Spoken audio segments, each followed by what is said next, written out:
آپ کو ایک بہت ہی ایمان افروز میں نے واقعہ سنانا ہے، اور یہ واقعہ نبی پاک علیہ الصلوۃ والسلام کے مبارک دور کا ہے۔ پیارے آقا علیہ الصلوۃ والسلام کے دور میں ایسا کیا واقعہ ہوا کہ پیارے آقا علیہ الصلوۃ والسلام ایک بار اپنے صحابہ کرام علیہ رضوان کے ساتھ کہیں تشریف لے جا رہے تھے۔ اب اس قافلے کا پڑاؤ ہوا، ایک جگہ بریک لیا گیا اور یہ اعلان کیا گیا کہ قافلے والے کچھ کھا پی لیں۔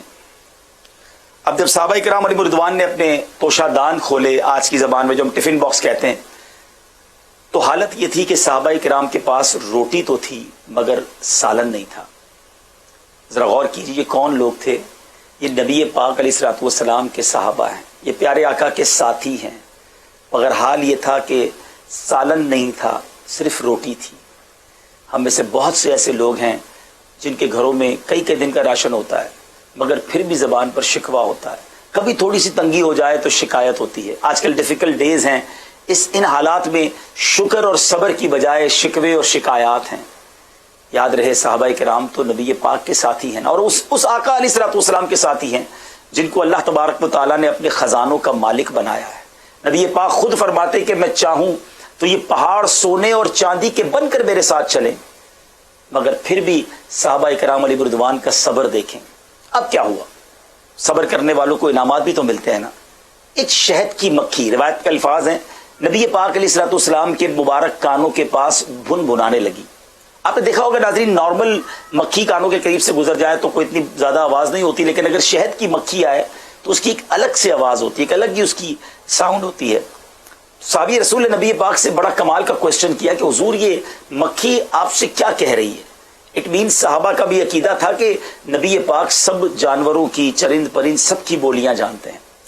پیارے آقا علیہ الصلوۃ والسلام نے جو ارشاد فرمایا اس کا مضمون ہے کہ یہ مکھی مجھ سے عرض کر رہی ہے کہ حضور ہم شہد کی مکھیوں میں یہ بے چینی پائی جا رہی ہے کہ آپ کے صحابہ کے پاس روٹی ہے مگر سالن نہیں ہے۔ حضور ہم نے قریب ہی ایک شہد کا چھتا بنایا ہوا ہے، ہم مکھیاں تو اسے اٹھا کر نہیں لا سکتی، آپ کسی صحابی کو ہمارے ساتھ بھیج دیں تاکہ وہ شہد کا چھتا آ جائے اور اس سے شہد نکال کر آپ کے صحابہ روٹی کے ساتھ شہد کو کھا لیں۔ نبی پاک نے مولا علی کرم اللہ تعالی وجہ الکریم سے فرمایا کہ اے علی جاؤ۔ مولا علی جاتے ہیں، وہ شہد کا چھتا لاتے ہیں۔ اب صحابہ کرام جو تھوڑی دیر پہلے فقط روٹی تھی، ان کے پاس سالن نہیں تھا، اب صاف لذیذ میٹھا صحت والا برکت والا شہد کھانے لگ گئے۔ وہی مکھی یا کوئی اور مکھی بنبنانے لگی۔ صحابی رسول نے عرض کیا حضور اب کیا کہہ رہی ہے؟ نبی پاک نے ارشاد فرمایا جس کا مضمون ہے کہ میں نے اس سے ایک سوال کیا ہے کہ یہ تو بتاؤ شہد بناتی کیسے ہو؟ اس مکھی نے کہا حضور ہم جنگلوں اور بیابانوں میں جاتی ہیں اور پھولوں کا رس چوس کر اس سے شہد بناتی ہیں۔ سرور کائنات علیہ الصلوۃ والسلام نے بڑا کمال کا کوشچن کیا کہ یہ تو بتاؤ شہد کا رنگ، پھولوں کا رس تو کڑوا پھیکا کسیلا بھی ہوتا ہے۔ ناظرین آپ کو بھی پریکٹس ہوئی ہوگی، کبھی آپ نے گلاب کی پتی کو کھایا ہوگا، وہ تو بندہ کھا سکتا ہے، مگر موتیا، چمبیلی یہ پھول نہیں کھائے جاتے، یہ اگر منہ میں چلے بھی جائیں تو منہ کڑوا ہو جاتا ہے۔ لیکن شہد تو ایسا میٹھا کہ نام لو تو منہ میٹھا ہو جاتا ہے، مبالغہ کریں تو نبی پاک نے یہی کوشچن کیا کہ پھولوں کا رس تو کڑوا پھیکا بھی ہوتا ہے، یہ ایسا میٹھا کیسے ہو جاتا ہے؟ سبحان اللہ، اس مکھی نے جو جواب دیا ناظرین وہ بڑا ایمان افروز ہے۔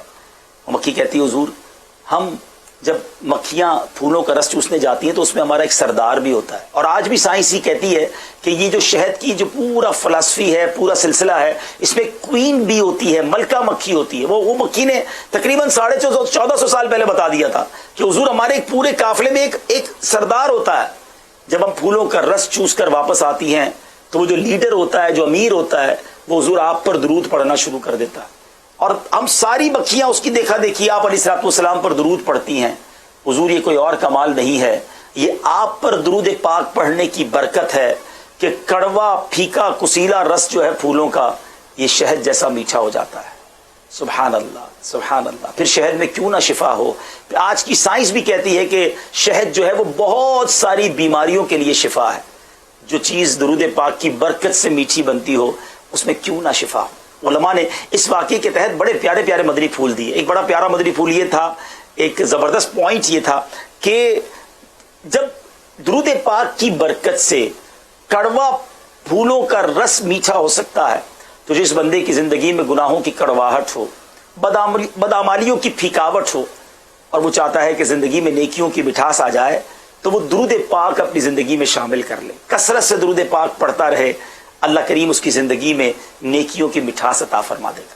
ایک اور مدنی پھول, ایک اور پوائنٹ آپ کو بتاتا ہوں. آپ اگر چاہتے ہیں نا کہ زبان کی کڑواہٹ دور ہو جائے, طبیعت کی کڑواہٹ دور ہو جائے, کچھ لوگ بڑی کڑوی باتیں کرتے ہیں, بعد میں احساس بھی ہوتا ہے کہ یار میں جب بولتا ہوں تو لوگوں کو تکلیف ہو جاتی ہے, میں دل توڑ دیتا ہوں, میں طنز کرتا ہوں. اگر یہ فیلنگز ہے نا کہ میں غصے والا ہوں, میں بات کرتا ہوں لوگوں کو برا لگ جاتا ہے, آپ زبان سے درود پاک پڑھنا شروع کریں. اسی زبان میں اللہ مٹھاس ڈال دے گا, آپ کے الفاظ لوگوں کے دلوں میں اترنے لگ جائیں گے. بلیو کریں, اگر آپ چاہتے ہیں آپ کی گفتگو شیریں ہو جائے, آپ کی گفتگو لوگوں کے دلوں میں اترنے والی بن جائے, اس زبان کو غلط باتوں سے بچا کر اللہ اور اس کے رسول کے ذکر میں تر کرنا شروع کر دیں, اللہ کریم آپ کی زبان میں مٹھاس ڈال دے.